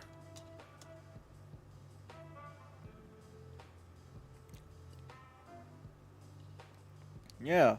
Just go to ko-fi.com/ChristianHannah and help, and, you help us out. You help us out, Yeah. I put it in chat. Or if you want to become a member, those are options that you can become a member, or you can gift memberships. You can gift memberships in chat as well. I fear Sinners, Avatar, and Wicked are now the only blockbusters that will make it in the picture. Wicked can't be left out because it's acclaimed by the Academy. Sinners and Avatar is a given. Well, I mean, we don't know if Wicked for Good is acclaimed by the Academy. It hasn't come out. And again, we have to people have to realize, like, the second act of Wicked is very divisive. So it might not happen. It might not happen at the Oscars. So right now I'm only kind of betting on Sinners and Avatar, to be honest. Those are the only two I'm kind of betting on. We got less than 10 minutes left. Does anybody have any, like, final thoughts before we get ready to close off the stream? What if they change most of the act's script? I'm not sure. I don't know.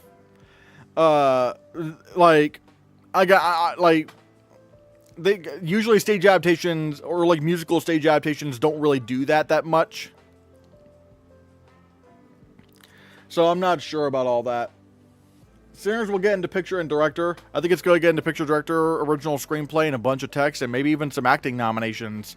I mean, that could legitimately happen for a film that could win Best Picture. The award expert should now put the song names because Arrivo's is called No Place Like Home, and Grande's is Girl in the Bubble. Yeah. It looks like it, at least. I mean, yeah. People are going to start doing that eventually, so, like, it's going to be a slow process. And either Avatar or Wicked will get into picture, but not director, and the other will miss both. I mean, maybe. I'm not sure, to be honest. Wait.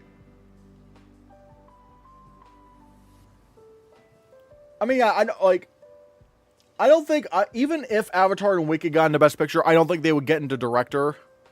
I mean, Wicked, and, the first Wicked didn't get into director. Avatar: The Way of Water did not get into director. So I think it's pretty safe to say that neither will get into director, really.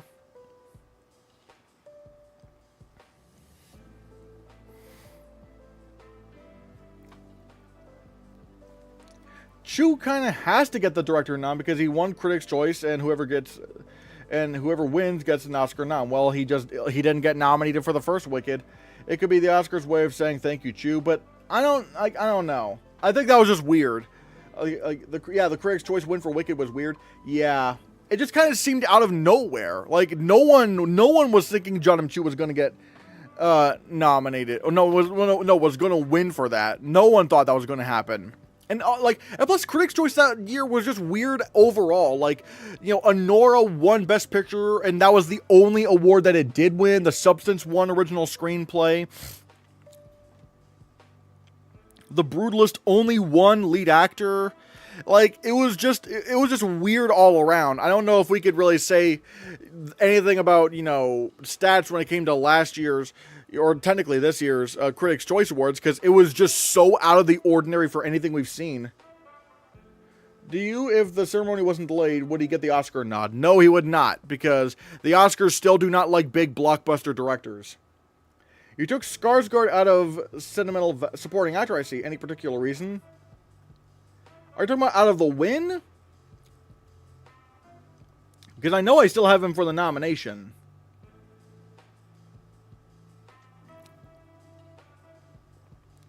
Yeah, okay. So I have Akira Emoto winning for Rental Family because I've heard he's the standout. And I don't know. I feel like, that film could definitely maybe win an acting prize.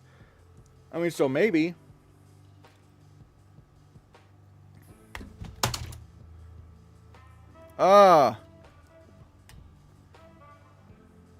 The SAG 5 I have are Grande, Dern, Edebury, Steinfeld, and Blunt.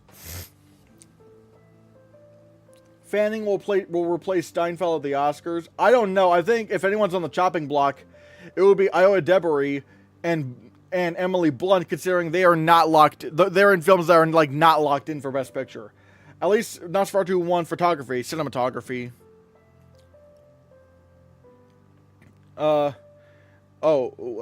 Wicked will get into casting out of respect. The argument could be made that the casting's done, but it's the first year of the award. But here's the problem. That's something that people that are not in the casting branch would do.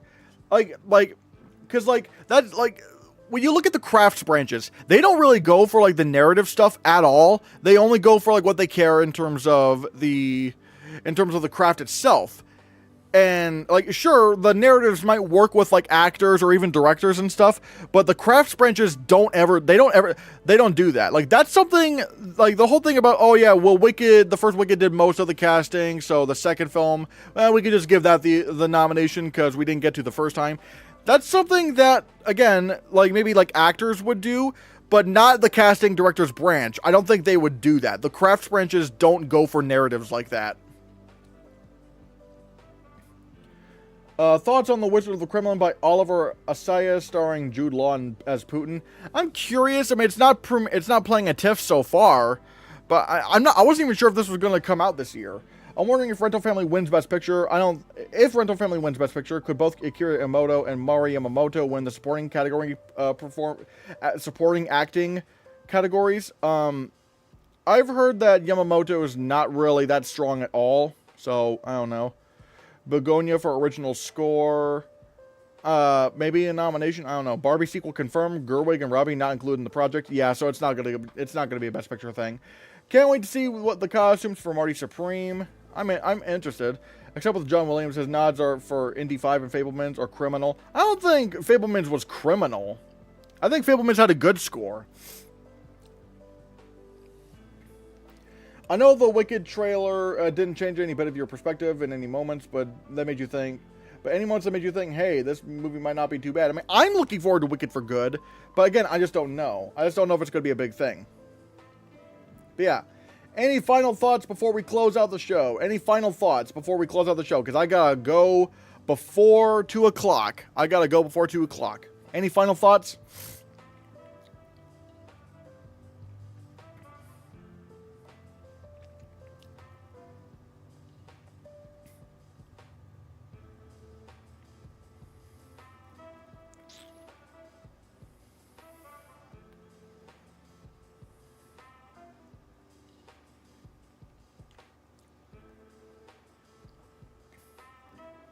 It's 2:53. I mean, yeah, I know, but I'm trying to end the stream a little bit before 2 o'clock because I got an important thing at 2 o'clock I gotta do. At least here in Brazil. Yeah. Oh, wait. Okay, yeah, so it's a time zone thing. Good luck on your job interview, bro. When's the next stream? Probably tomorrow also at 12 o'clock. I don't have to be out by 2. But yeah. Bye, Nora. Bye. Bye, Nora. But yeah, in conclusion, I feel like TIFF is not looking to be as exciting this year, but we'll see. Again, the main standouts to me are films like the main premieres, the main premiere I'm looking at is like Rental Family. That's looking interesting to me. Probably won't make tomorrow's stream, but I'll try. Cool. So tomorrow's one we'll know who is competing for the Golden Lion in Venice, right? Correct. Marty Supreme won't be huge. Shyamalan won't get a actor nom, probably. But yeah, guys, I'm gonna go now. And so now I'm gonna pass the question off to you. What TIFF picks surprised you the most? You know, what are you predicting to win the People's Choice Award? And again, this isn't the end of the TIFF films, but a large chunk of them have been announced today. Let me know in the comments below what you think, and be sure you hit that subscribe button, because if you don't, you will never be announced for TIFF.